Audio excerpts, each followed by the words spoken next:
Direito desta semana é sobre direito processual penal e tribunal do júri. O curso aborda o júri, o inquérito policial, recursos, plenário e muito mais. As aulas são com o professor Eduardo Araújo. Eu sou Eduardo Araújo, advogado criminalista, atual presidente da Comissão de Prerrogativas da Associação Brasileira dos Advogados Criminalistas pelo Estado de Pernambuco, a ABRACRIM, e estou aqui como conclusão do nosso curso de plenário do júri, que começou lá desde o inquérito policial até a parte dos recursos pós o plenário, passando pela instrução desse procedimento e pela própria realização do plenário e de tudo o que acontece ali no plenário. E aí, como conclusão desta nossa aula, estamos aqui na nossa quinta aula, que falaremos sobre esses recursos pós-sentença de pronúncia, pós-julgamento pelo plenário do júri e até a revisão criminal, quando já está transitada em julgada aquela decisão do procedimento, aquela decisão que foi proferida pelo Conselho de Sentença, ok? Gostaria também de falar e de voltar a falar acerca do finalzinho do procedimento ali, de que acontece no Tribunal do Júri, para que a gente possa entender o porquê desses recursos pós-realização do plenário. Pois bem, foi dito aos senhores que depois da realização do plenário do júri, com a colheita dos votos dos jurados, passa então o juiz presidente daquele tribunal a proferir a sua decisão, com base naquilo sempre que foi utilizado, que foi apontado pela apuração dos votos daquele Conselho de Sentença. Mas, ainda assim, é possível se verificar que em algumas situações aquela própria determinação judicial, aquela própria sentença, ela é eivada de alguns vícios e de algumas ilegalidades. Dessas ilegalidades, portanto, cabem recurso. Só que, qual recurso é cabível da decisão proferida pelo Conselho de Sentença, pelo plenário daquele júri e chancelada através da decisão do juiz? Ora, vimos que a decisão de pronúncia, por ser terminativa e por não ter esse condão de pôr fim ao processo, era atacada e é atacada pelo recurso chamado recurso em sentido estrito, encaminhado ao Tribunal de Justiça Estadual ou ao Tribunal Regional Federal, dependendo da conexão daquele caso e dependendo da competência do julgamento daquele júri e, consequentemente, daquele tribunal. Ocorre que, na sentença proferida pelo Tribunal do Júri e chancelada, confeccionada e lida e assinada pelo magistrado togado, cabe o recurso de apelação. Mas, Eduardo, por que recurso de apelação dessa sentença proferida pelo Tribunal do Júri, se estamos falando de uma sentença que foi proferida, teoricamente, por esses juízes não togados, esses juízes leigos? Ora, a resposta é simples. Trata-se de uma sentença que põe fim ao processo, ou seja, ela tem um condão terminativo. Porque se ninguém recorrer daquela sentença, ela vai transitar em julgado e ela vai fazer coisa julgada, ok? A decisão do Conselho de Sentença, da qual não se é atacada pela via do recurso de apelação, faz coisa julgada. Gostaria também de dizer que, da mesma forma que acontece lá aquela grande confusão entre qual recurso é cabível da pronúncia, qual recurso é cabível da impronúncia, isso também, por incrível que pareça, acontece dessa decisão do Conselho de Sentença. Eu já vi se interpor recurso em sentido estrito de decisão do Conselho de Sentença, ou seja, daquela decisão proferida pelos jurados, chanceladas pelo juiz. Está errado. Esse não é o recurso cabível, pois, como visto, o recurso cabível, por ser esta decisão terminativa, é o recurso de apelação. Somente para ilustrar tudo isso que a gente está falando acerca desse recurso cabível e das suas hipóteses de cabimento, quando é possível manejar esse recurso de apelação dessa decisão proferida pelo Conselho de Sentença. E aí eu vou pedir licença para fazer a leitura para vocês do texto legal, do dispositivo que versa sobre a possibilidade do manejo dessa apelação, da interposição desse recurso de apelação que atacará as decisões proferidas pelo Conselho de Sentença. Acompanhe comigo. Artigo 593, inciso 3 do Código de Processo Penal. As regras previstas para o cabimento da apelação contra as decisões do plenário estão previstas aí nesse artigo, nas suas alíneas, ok? Então, vamos lá. Pode ser manejado o recurso de apelação para atacar essas decisões proferidas pelo Conselho de Sentença quando ocorrer nulidade posterior à sentença. Quais são as nulidades posteriores à sentença? A decisão de pronúncia, melhor dizendo. Nulidades posteriores à decisão de pronúncia, ok? Então, quais são essas nulidades? Essas nulidades elas podem acontecer, inclusive, durante a própria realização da sessão plenária.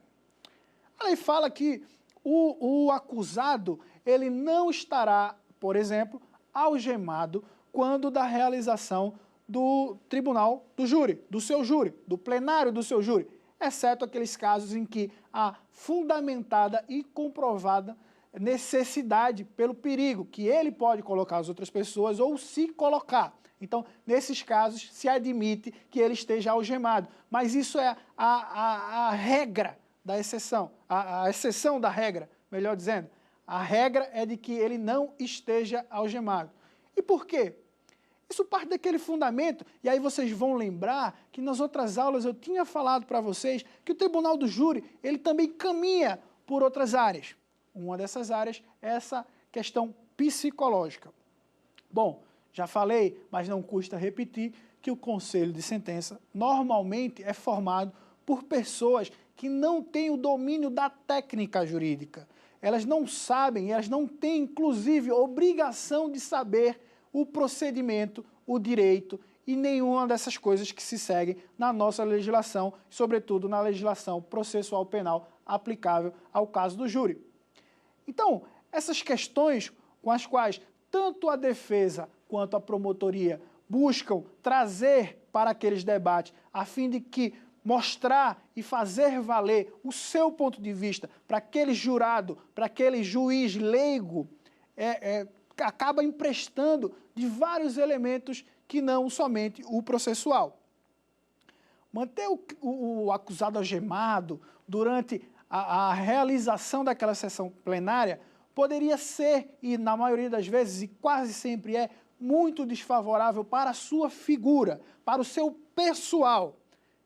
Lógico, o fato daquele acusado estar ali algemado perante no seu julgamento, incute e poderá incutir na cabeça daquele julgador leigo a ideia de periculosidade. Essa ideia de periculosidade, ela pode afetar diretamente o julgamento daquele jurado.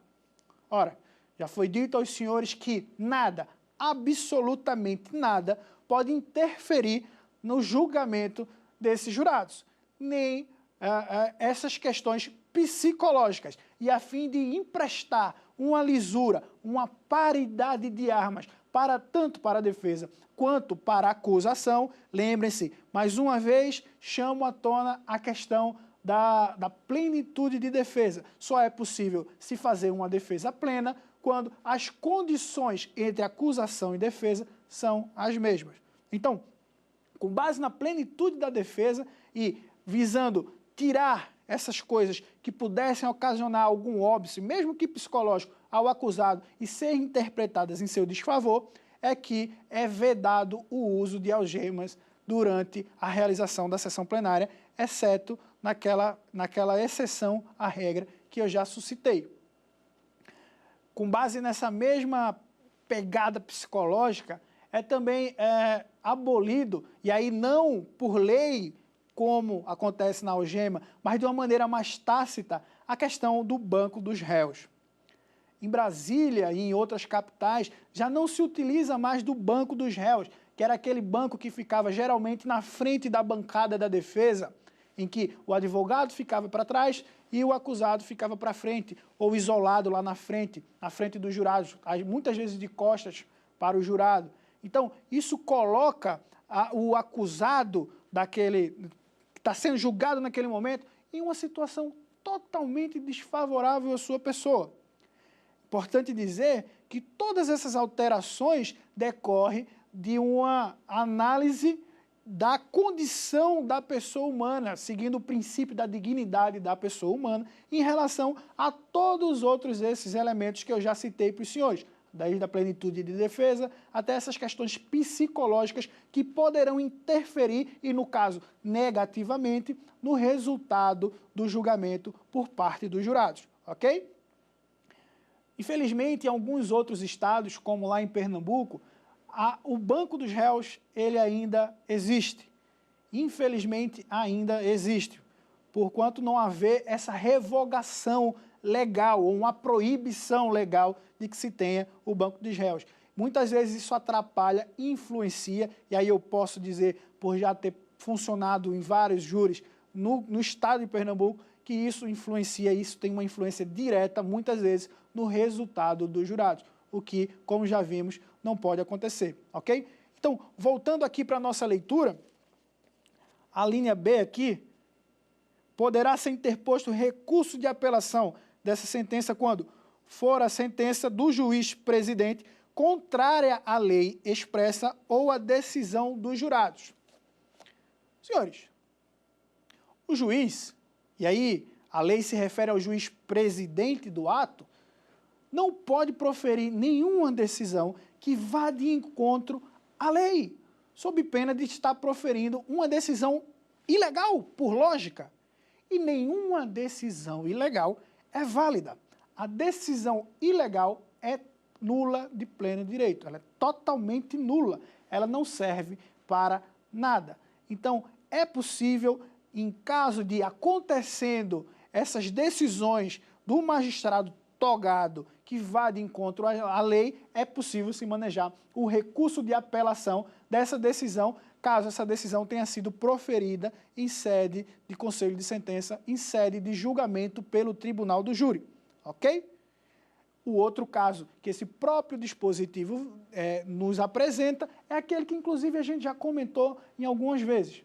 Não pode o juiz presidente, quando da confecção da sentença, colocar lá, julgar, melhor dizendo, contrário à decisão dos jurados.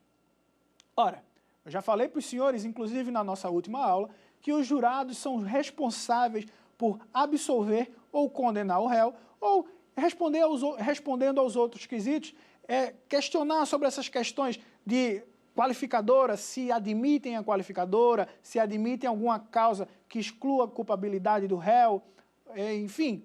Então, decidido aquilo pelo conselho de sentença com a cédula sim ou com a cédula não, apurado esses votos e dado ciência, até porque é o próprio magistrado quem conduz essa votação, ele conduz a votação, faz a leitura dos quesitos e depois colhe os votos, contabiliza os votos. Então, ele tem plena ciência do resultado daquela votação do conselho de sentença.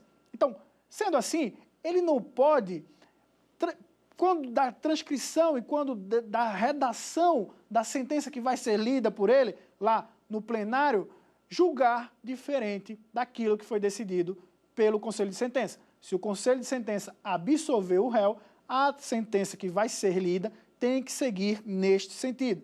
Se não, a sentença também tem que seguir no sentido da condenação ou dos termos que for decidido pelo conselho de sentença. Eu acho que isso já ficou muito claro, sob pena dele estar violando a soberania dos vereditos. E aí é uma questão constitucional. Mais uma vez, lanço mão do artigo 5º, inciso 38 da Constituição Federal da República, lá nas suas alíneas. A questão da soberania dos vereditos do Conselho de Sentença, das decisões proferidas pelo Conselho de Sentença. Então, caso haja uma decisão do juiz presidente, do magistrado togado, que vá de encontro àquilo que acabou de ser decidido pelo Conselho de Sentença, desta decisão cabe, sem sombra de dúvidas, recurso de apelação.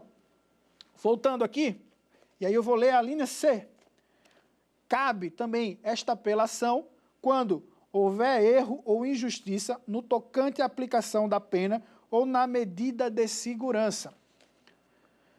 Os senhores vão lembrar que eu falei que o juiz-presidente, apesar de não interferir no mérito do julgamento, porque aí, senão ele estaria ferindo este princípio constitucional que a gente acaba de citar, da soberania dos vereditos e dos votos proferidos pelo Conselho de Sentença, pelos jurados, mas assim, ele é responsável por outras questões da sentença, como, por exemplo, em caso de condenação, por fixar o quantum da pena, ou seja, quanto aquele camarada que foi condenado, que acabou de ser condenado pelo Conselho de Sentença, vai ter que cumprir de pena. E para isso ele vai observar N fatores, entre os quais um vai ser a própria ausência ou não da qualificadora, que deverá ser julgada pelo próprio Conselho de Sentença, tá?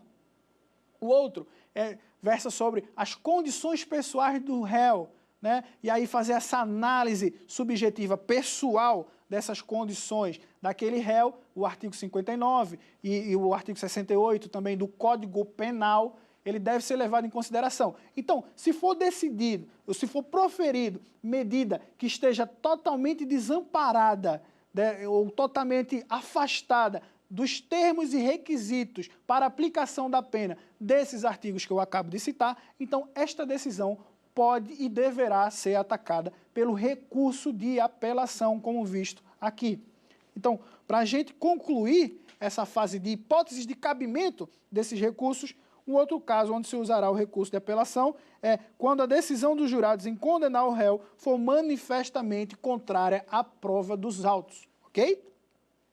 Senhores, há de se dizer que, apesar de haver essa soberania dos vereditos proferidos pelo corpo de sentença, pelos jurados, ainda assim, a lei não poderá afastar da sua apreciação esta lesão ou ameaça de lesão a direito. Inclusive, isso é um outro preceito legal, ok?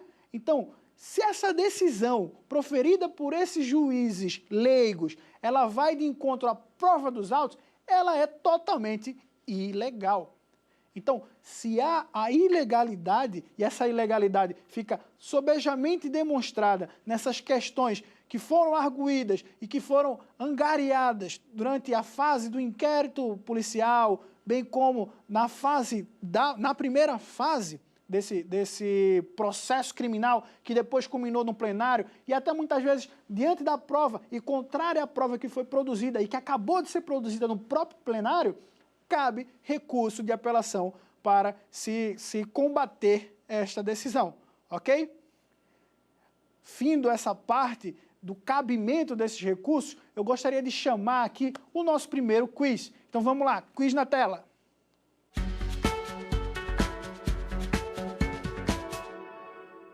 São nulidades que podem ser declaradas depois da pronúncia, exceto o uso de algemas no plenário.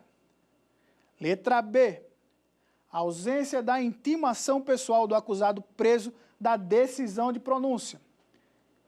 Letra C. A ausência do réu em plenário.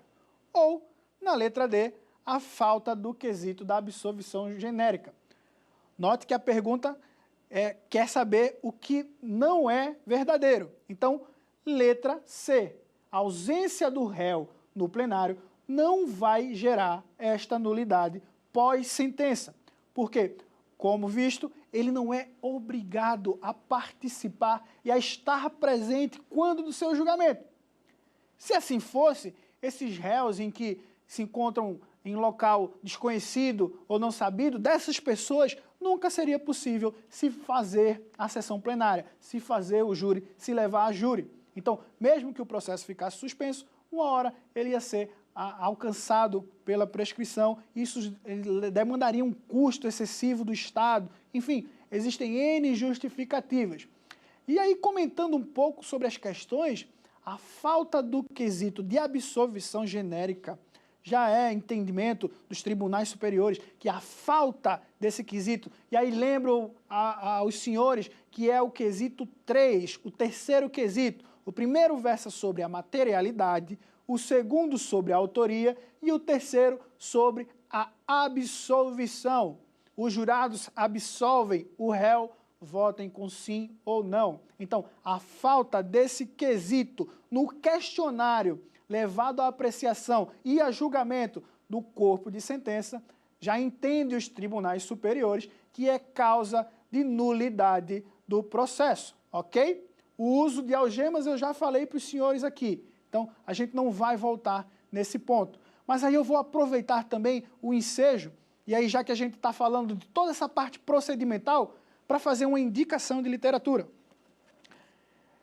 Falo sobre o livro de prática de processo penal aqui do Tourinho, tá? Excelente escritor, doutrinador, que traz questões atualíssimas, sobretudo acerca do Tribunal do Júri nesse livro.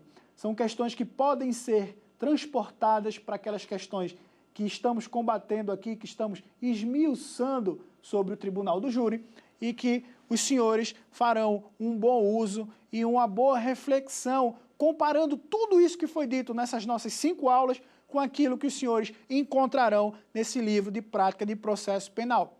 Bem sabemos que a prática é bastante diferente daquilo que se encontra na teoria. Então, quando conseguimos conciliar a teoria e a prática, nós largamos na frente e não ficamos para trás nessas questões que estão acontecendo, sobretudo com o processo penal e com o tribunal, o procedimento afeto ao Tribunal do Júri. Então, excelente indicação de leitura, leiam esse livro, aprofundem os estudos de vocês acerca do procedimento do Tribunal do Júri com esse livro. Uma boa pedida, ok? Então, vamos mais à frente, falando que essa apelação e esse recurso de apelação nada mais é do que um substitutivo para aquele antigo e ultrapassado recurso de protesto por novo júri, ok? Lembrando que naquele recurso de protesto por novo júri, que aí se assemelha, como eu falei, com o novo recurso de apelação, ou com a possibilidade de se manejar o recurso de apelação para que se tenha um novo júri, desde que atendidas aqueles requisitos e aquelas condições, desde que estejam presentes aquelas condições dos quais a gente acabou de ler, do artigo 593, ok? Desde que estejam presentes aquilo ali, foi abolido essa questão, ou foi substituído esse recurso de protesto por novo júri. Isso foi muito bom para o réu e para a defesa e para a sociedade como um todo. Entendam que tudo que versa sobre extensão de direitos, sobre afastar tudo aquilo que limite direito, não é benéfico somente para aquela pessoa que responde a um processo criminal. Isso é uma questão que afeta a toda a nossa sociedade, inclusive a nós, a mim, que estou aqui falando, e a você, que está aí na sua casa, no seu trabalho, onde quer que esteja, escutando o que eu estou falando. Então, defender garantias e direitos fundamentais é defender uma sociedade boa, uma sociedade justa e uma sociedade que não viverá com medo. Então, a busca pelo direito, a busca pela defesa dessa cidadania não é uma obrigação somente dos advogados, é uma obrigação de todos nós enquanto cidadãos. Então, essa questão da substituição desse protesto por novo júri, antigo protesto por novo júri, para o recurso de apelação, ela traz algumas benesses. E aí eu vou falar sobre elas.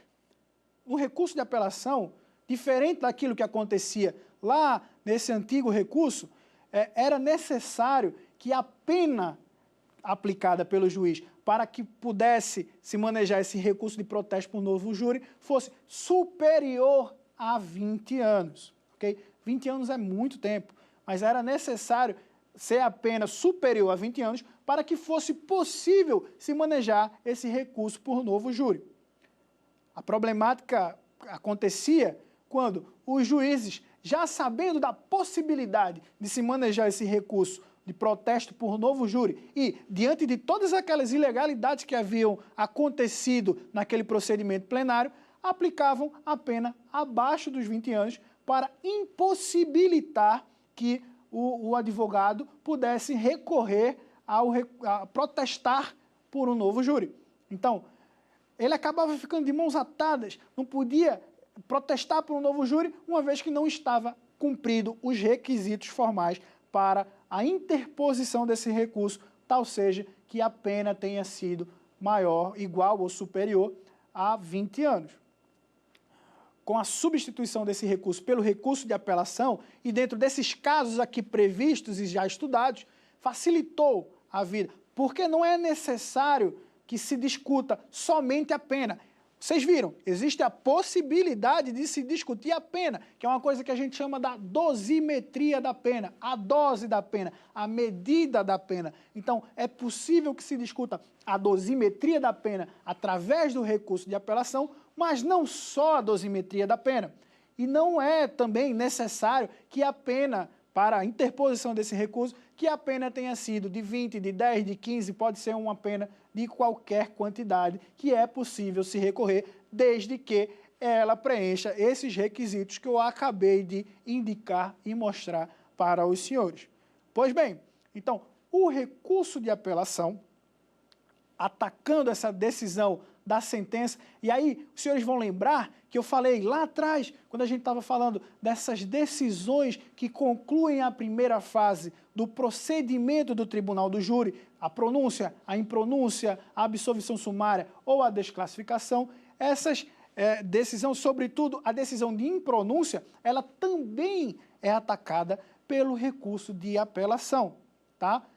Mas, diferente do que lá acontece, quando a gente maneja o recurso de apelação para ter, por exemplo, um novo júri, ou então para que tenha a dosimetria da pena aplicada pelo juiz togado em sede daquele julgamento, para que essa pena seja revista por alguma ilegalidade, e aí precisamos apontar essas ilegalidades, quer seja por violação ao artigo 59, o artigo 68, ambos do Código de Processo Penal. Esses artigos falam acerca das condições subjetivas, e aí a gente está falando de aplicação de pena base. Muitas vezes a pena base está exasperada, ou seja, ela está descolada daquele mínimo legal injustificadamente. Isso enseja o manejo do recurso de apelação se essa decisão tiver sido proferida em sede de julgamento plenário, ou seja, em sede de júri. Então, caso haja o acontecimento de todas essas condições, é possível se manejar o recurso de apelação, assim como é possível manejar lá na impronúncia. O que é que muda? O que muda é que a gente agora não está somente protestando porque o réu foi impronunciado. No caso, lá o recurso geralmente é proposto pela assistência de acusação ou pelo próprio Ministério Público, no caso da impronúncia. No caso da impronúncia, para nós, que somos de defesa, não há problema nenhum. Ninguém recorre daquilo que está ganhando, ok? Isso é lógica, isso é fato. Inclusive, existe impeditivo legal para que isso aconteça. Não tem como eu recorrer de uma impronúncia se eu sou o advogado e eu estava pleiteando a absolvição do meu cliente. Então, isso é uma questão lógica, lógica mínima de recurso, ok? Então, aqui, nessa apelação que vai questionar uma ilegalidade para se ter um novo júri ou para que se dose melhor a pena que foi imposta ao acusado, será processada também pelo Tribunal de Justiça Estadual ou pelos tribunais regionais federais, certo? Assim como ocorre da apelação interposta lá da impronúncia, o recurso ele pode ser interposto direto na vara. E aí uma peculiaridade. No caso dessa apelação que cinge-se sobre uma decisão proferida em plenário do júri, o recurso ele pode ser interposto na hora, oralmente, pelo advogado ou pelo Ministério Público ou o assistente de acusação, na hora, falando lá, excelência, a defesa deseja recorrer com fincas no artigo tal, por tais e tais motivos, ok? Depois disso, haverá prazo para que esta defesa, ou quem quer que tenha recorrido, apresente as razões do recurso.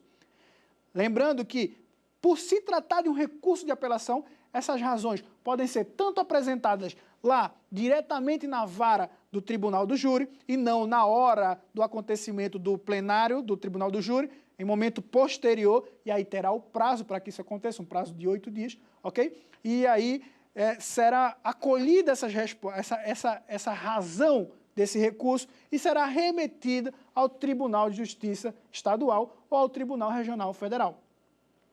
Da mesma forma que acontece lá na apelação que ataca a impronúncia, é possível se apresentar essas razões recursais diretamente ao Tribunal de Justiça ou ao Tribunal Regional Federal. Isso muitas vezes é artifício do próprio advogado que está recorrendo para acelerar o trâmite do processamento dessa sua apelação, sobretudo quando o teu cliente está preso. Falando sobre prisão, é importante ressaltar também que, assim como esse recurso de protesto por novo júri foi abolido da nossa legislação processual penal, a prisão que vinha junto também com a pronúncia, com a decisão da pronúncia, também foi abolida. Então, não necessariamente, quando o juiz pronuncia o réu, ou seja, diz que existem indícios mínimos de autoria e de materialidade, e o coloca à disposição de julgamento do tribunal, do júri, pelo conselho de sentença, ele precisa decretar a prisão preventiva desse acusado. Mas, Eduardo, ele pode fazer isso? Pode. O juiz pode fazer isso, desde que devidamente fundamentado. A prisão precisa ser fundamentada, ok? Como todas as decisões judiciais precisam ser fundamentadas. Se naquela decisão que decretou a prisão preventiva, ele coloca lá, explica a necessidade da manutenção ou da decretação daquela prisão preventiva, não há nenhum impeditivo legal para isso. Mas não acontece mais de maneira automática, como acontecia antigamente com a decretação da pronúncia e, consequentemente, a decretação da preventiva em conjunto, em combo, ok? Então, vamos fazer só mais uma pausa para o nosso quiz, a nossa próxima pergunta. Vai lá!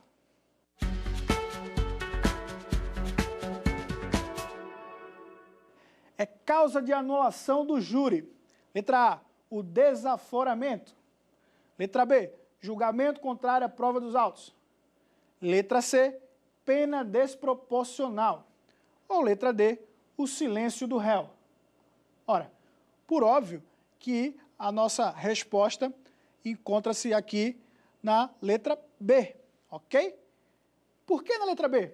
Acabei de falar para os senhores. E aí, prestem atenção. Os senhores vão me perguntar, mas ali tem uma outra questão que está certa. Não está certa. Leia o enunciado da questão. É causa de novo júri. Como é que se consegue um novo júri? Com o provimento do recurso de apelação.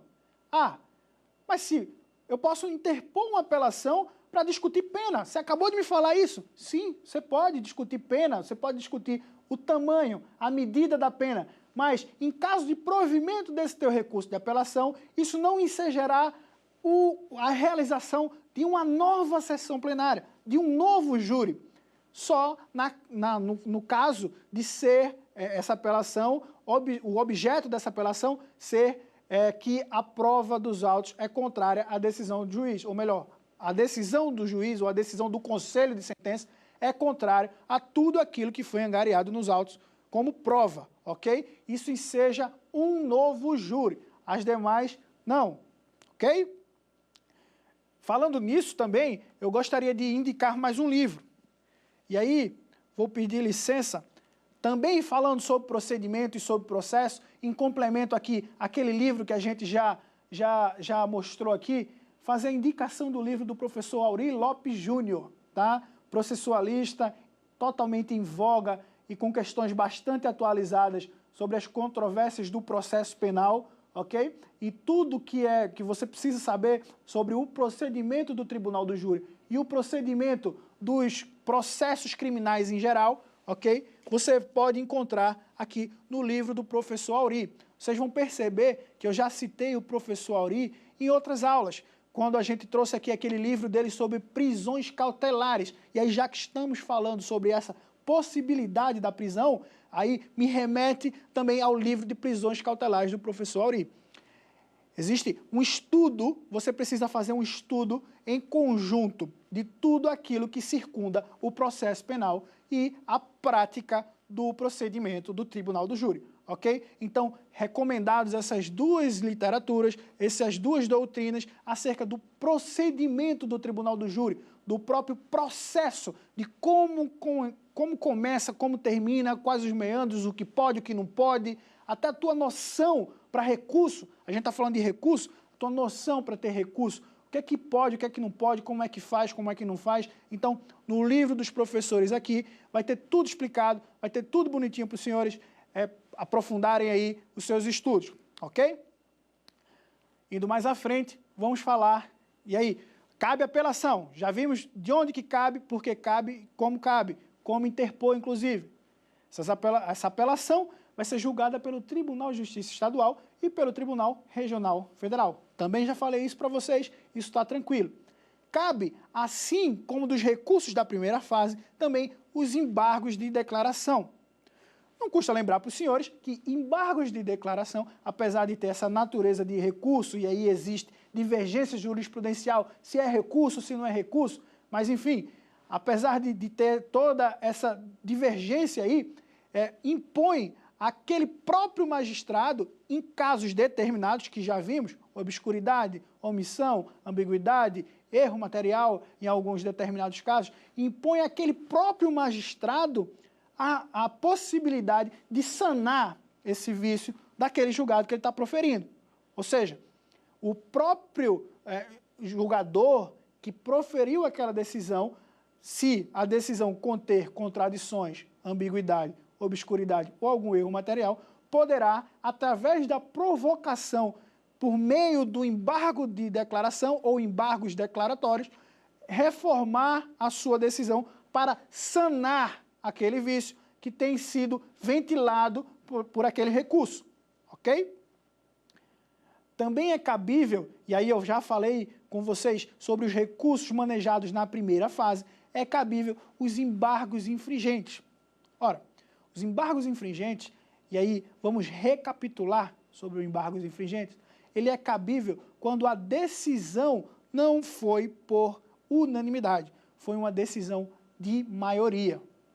Os embargos infringentes, eles devem ser manejados para fazer valer o voto vencido, se o voto vencido for favorável ao réu, ao recorrente, ok?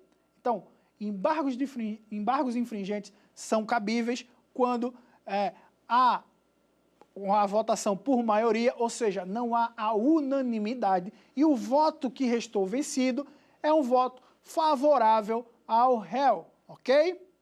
Passamos adiante.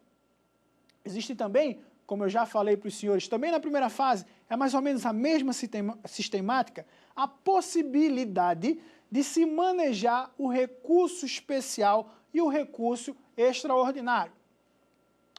Com a interposição desses recursos, o processo, que até então estava sendo julgado a nível estadual ou regional federal, vai passar à apreciação dos tribunais superiores em Brasília, ok? No caso do recurso especial, o competente para processar e julgar este recurso especial, e aí prestem bastante atenção, porque lá na frente vou arguir novamente aquela problemática acerca da admissão do recurso pelo julgador a quo, ok? Então, o Superior Tribunal de Justiça é o responsável pelo processamento e julgamento desse recurso especial. E sobre o que poderá versar o recurso especial? Ora, bem sabemos que o STJ é responsável pela fiscalização e o responsável também por salvaguardar a legislação federal. Isso quer dizer que, quando há afronta à legislação federal, o Superior Tribunal de Justiça é o responsável por fazer cessar essa ilegalidade, por afastar essa violação. Me dá um exemplo. Ok. No caso de uma apelação manejada contra essa decisão do Conselho de Sentença, em que o juiz, ao aplicar a pena, no caso dessa decisão ter sido condenatória, no caso dele aplicar a pena, ele afastou totalmente a pena base, colocou lá para cima e aplicou uma pena gigantesca naquele cliente que era primário, que inclusive assumiu a autoria do fato, que é uma causa aí de atenuante da situação dele, uma causa atenuante dessa situação dele, era inclusive menor de 21 anos à época dos fatos, que é uma outra causa de atenuante aí desta situação. Então, mas ainda assim, diante de todas essas atenuantes, o juiz colocou a pena dele lá para cima. Foi recorrido ao Tribunal de Justiça do Estado, e o Tribunal de Justiça do Estado, por maioria de votos, julgou, improveu aquela apelação, ok? Foi manejado embargos de declaração para sanar contradição do julgado, foi sanada os embargos foram rejeitados, ou seja, não houve o acolhimento dos embargos, e daí, como foi uma decisão por maioria, se manejou o embargo infringente para fazer valer aquele único voto favorável ao acusado na oportunidade apelante. No julgamento desses embargos infringentes, foi a unanimidade improvido os embargos infringentes. Só que, ainda assim, restou patente a ilegalidade, restou patente a violação aos artigos 59 e 68 do Código Penal. Diante disso, e porque é possível se manejar esse recurso ao Superior Tribunal de Justiça, foi feito o respectivo recurso especial. Tá? O prazo do recurso especial é de 15 dias corridos. Eu vou repetir e vou explicar por quê. É o prazo de 15 dias corridos, a contar da data da publicação daquela decisão. E eu falo que são 15 dias corridos porque parte do regramento desse recurso especial, como eu já falei na outra aula, está disposta tanto no novo Código de Processo Civil quanto na legislação esparsa. E o novo Código de Processo Civil trouxe essa inovação da contagem dos prazos dos recursos unicamente em dias úteis, o que não foi aproveitado, o que não foi recepcionado pelo Código de Processo Penal. Então, recurso especial tem prazo de 15 dias corridos para sua interposição. Sendo interposto o recurso especial, ele será recebido e processado para admissibilidade, igual o recurso especial que foi manejado lá da decisão de impronúncia ou da decisão de pronúncia, ok? Então, e aí depende do regimento, ou pode ser o presidente ou o vice-presidente daquele tribunal, faz a verificação dos requisitos materiais formais do recebimento daquele recurso e aí encaminha para o órgão responsável pelo julgamento, como eu já falei, do recurso especial, o STJ. Na mesma esteia, também é aplicável esse entendimento, é aplicável inclusive os prazos ao recurso extraordinário. O recurso extraordinário, ele é, como também já dito na outra aula, de competência de processamento e julgamento pelo STF, ok? Só que, após a emenda número 45 de 2004, exigiu-se um requisito a mais, qual seja a demonstração da repercussão geral para o caso, ok? Então, demonstrada a repercussão geral, o recurso foi interposto dentro do prazo de 15 dias corridos, a contar da data da publicação da decisão. Então, esse presidente ou vice-presidente receberá esse recurso, fará a análise desses requisitos e aí, volto a insistir nisso, ele só pode olhar, ele só pode avaliar os requisitos formais de interposição do recurso, sob pena de adentrar a matéria e julgar antecipadamente matéria que não é de sua competência, pois o recurso extraordinário e o recurso especial são de competência de processamento e julgamento, como eu já falei, do STF e do STJ, respectivamente. Muitas vezes, como inclusive já ventilamos essa problemática na aula passada, muitas vezes acontece desse julgador que faz esse juízo de admissibilidade adentrar ao mérito da questão e muitas vezes negar seguimento à subida, à ida para o tribunal originário daquele recurso, para o tribunal responsável pelo processamento e julgamento daquele recurso, adentrando esse mérito, impedindo que esse recurso vá de fato a esses tribunais superiores. Isso não pode, já vimos porque não pode, porque a lei diz que processamento e julgamento desses recursos tem que ser pelo STJ e pelo STF, respectivamente. Só que, no caso dessas negativas, e aí volto a insistir, mesma coisa do que acontece lá na pronúncia ou na impronúncia. No caso dessa negativa ou desse não conhecimento do recurso especial ou do recurso extraordinário, caberá o respectivo agravo. Agravou-se, viu que há os requisitos para se conhecer daquele agravo, o vice-presidente ou presidente, a pessoa responsável lá no Tribunal Estadual ou Regional Federal, deverá encaminhar esse recurso especial ou recurso extraordinário que estava travado, ou seja, que teve a sua subida negada, deve encaminhar necessariamente aquele tribunal que originalmente o recurso especial e o recurso extraordinário estavam endereçados, ok? Então o recurso sobe para o STJ ou para o STF e a partir daí haverá a análise desses recursos, de tudo o que foi discutido naquele recurso, com o julgamento do próprio agravo.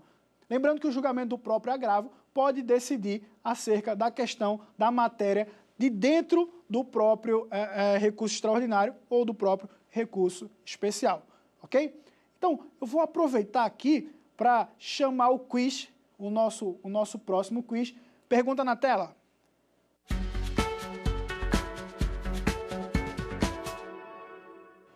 Quanto à revisão criminal nos processos de júri, marque a alternativa correta. Ela tem prazo de 5 anos para ser proposta. Letra B. Não poderá ser proposta pelo Ministério Público em prol do condenado. Letra C. É de competência do júri seu processamento e julgamento. Ou, letra D, poderá ser deferida pelo tribunal em ação originária. A resposta dessa pergunta está na letra D.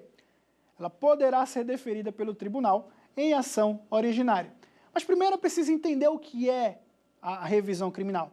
Pois bem, depois de todos esses recursos e depois de ter sido feito todo esse caminho recursal, desde a primeira fase, o caminhar da primeira fase do procedimento do júri, com todos os recursos que vocês já viram, que podem ser interpostos daquelas decisões, e aí, com o trânsito julgado daquelas decisões, voltando-se para se fazer o plenário propriamente dito, se fazer o júri, e aí, desse júri, é interposto todos esses recursos dos quais acabamos de debater, e depois que não couber mais, que não puder mais ser passível de revisão aquela decisão, ela transitará em julgado, ou seja, ela fará coisa julgada material, é imutável, né? Então, essa coisa julgada só poderá ser atacada pela via de um recurso chamado revisão criminal. Para aqueles que são mais íntimos do processo civil, aqueles que estão estudando simultaneamente aí o processo civil, a revisão criminal, ela é uma espécie, ela funciona como se no direito civil fosse uma ação rescisória. Ela busca reincidir aquela coisa julgada, ok? Então, a revisão criminal, ela deverá debruçar sobre a coisa julgada a fim de levar a apreciação do tribunal, que aí é o responsável pelo processamento e julgamento desta revisão criminal, seja o Tribunal de Justiça Estadual ou o Tribunal Regional Federal, como bem já estamos cansados de saber, será o responsável por processar e julgar esta revisão criminal. Mas não é possível que a revisão criminal cinja-se só no sentido de discutir aquilo que já foi decidido.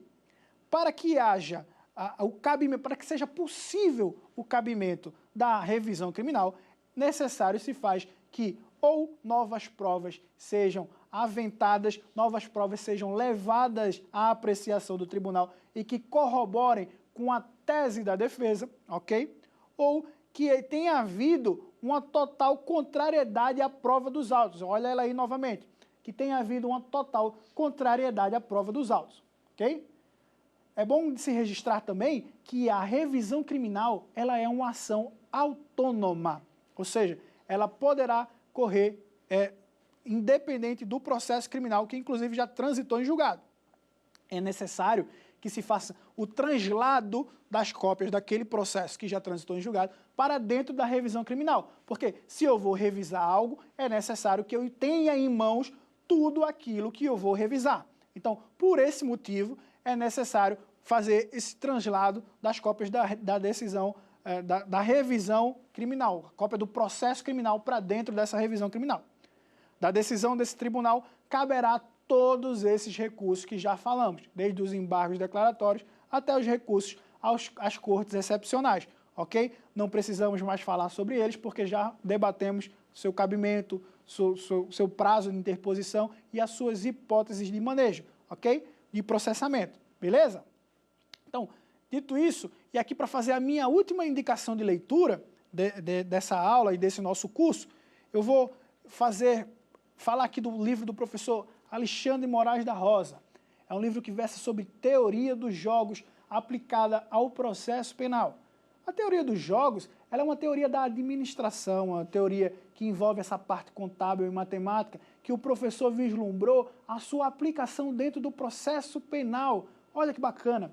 O processo penal, ele é estratégia. Estratégia nada mais é do que números. Tanto na primeira fase, sobretudo no plenário do júri, como já vimos aqui, tanto naquela primeira fase lá, em que a gente está discutindo as questões, fazendo as provas, ouvindo as testemunhas, requerendo contraprova, quanto dentro do próprio plenário, na realização do próprio plenário, e que você vai ter que lançar a mão de tudo que estiver ao seu alcance para levar ali para aqueles jurados a certeza daquilo que tu está falando, para que eles, quando da votação, cheguem num parecer que seja benéfico à tua tese e que se coadune com a tua tese. Então, falando de estratégia, sobretudo no processo penal, é muito interessante a leitura do livro do professor Alexandre Moraes da Rosa acerca de teoria dos jogos aplicada ao processo penal.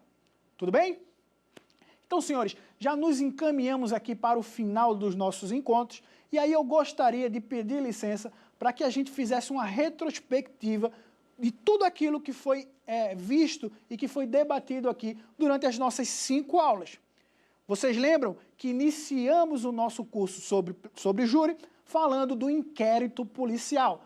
Lembramos aí os aspectos interessantes sobre o inquérito policial, que é a peça informativa que vai servir de base, e aí, na maioria das vezes, serve de base para o oferecimento da denúncia, ok? E que, dentro desse inquérito policial, a autoridade policial, que é o delegado de polícia, irá proceder com a oitiva de testemunhas, interrogatório do acusado, apreensão de materiais que tenham a ver, materiais e objetos e armas que tenham a ver com o crime lá investigado, lembrando que estamos falando de tribunal do júri, estamos falando de crimes dolosos contra a vida. Então, todas essas apreensões serão feitas pelo delegado de polícia, que aí, terminada toda essa fase de elaboração de laudo, de exame de local de homicídio, de laudo cadavérico, e de tudo isso que poderá ser angariado, inclusive dentro do próprio procedimento do inquérito policial, remeterá cópia desses autos ao Ministério Público, que produzirá ou não a denúncia nos termos do indiciamento do relatório final do delegado, ok? Lembrando que o relatório não necessariamente precisa conter o indiciamento, e lembrando também acerca de prisões, que as prisões temporárias elas só poderão ser requeridas e, consequentemente, deferidas dentro daquela esfera do inquérito policial. Prisões preventivas também podem ser deferidas pelo juiz, pela autoridade judicial dentro do inquérito policial, sim, desde que haja o requerimento do delegado devidamente fundamentado e que a decisão do juiz também seja devidamente fundamentada, ok? Lembrando que o Ministério Público também pode representar pela prisão preventiva do acusado. Em segundo momento, falamos aí sobre o processo em si, aquela parte que pós-inquérito policial, quando já há o oferecimento da denúncia. E aí, quando há o oferecimento da denúncia, o réu é citado para apresentar sua resposta à acusação, para defender-se dos termos da acusação, dos termos da denúncia. E aí ele terá um prazo de 10 dias para fazer isso. E aí ele terá que constituir um advogado ou, caso a Defensoria Pública vá o assistir, seja assistido por um defensor público. E aí, nessa resposta à acusação, além do rol de testemunhas que deverão ser gravados pela cláusula de imprescindibilidade e também se resguardar a defesa da possibilidade de substituir essa testemunha, poderá aventar outras teses defensivas, desde preliminar de prejudicial de mérito, ou falando sobre prescrição, ou outras ilegalidades que, porventura, estão permeando aquele procedimento, que estão permeando aquele processo. E aí, findo toda essa parte de instrução, de refazimento da prova, de oitiva de testemunha, de interrogatório, de vista de laudo, de contraprova, abre-se prazo para as alegações finais, Ministério Público, assistência de acusação e defesa, e depois a pronúncia, impronúncia, absolvição sumária ou desclassificação do delito. Lembrando que de cada uma delas cabe um tipo de recurso diferente, ok? Transitada e julgada essa decisão de pronúncia, vamos para a parte do plenário, onde haverá os interrogatórios, novamente, das testemunhas indicadas, a apresentação das provas indicadas para apresentação no plenário, e daí passa-se aos debates, réplica, tréplica, quando houver a réplica, e votação secreta pelos jurados. Sai dessa votação secreta, o juiz vai proferir a sentença, e dessa sentença não pode ser contrária nem à prova dos autos e nem ao veredito dos jurados, ok? E foi um prazer gigante estar aqui com vocês. Até a próxima!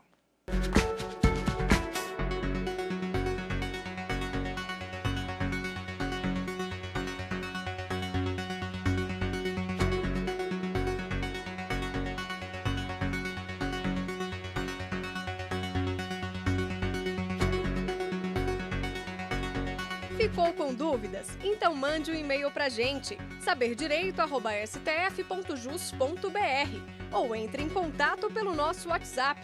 O número é este que aparece na sua tela. Você também pode estudar pela internet. Acesse tvjustiça.jus.br ou reveja as aulas no nosso canal do YouTube, TV Justiça Oficial.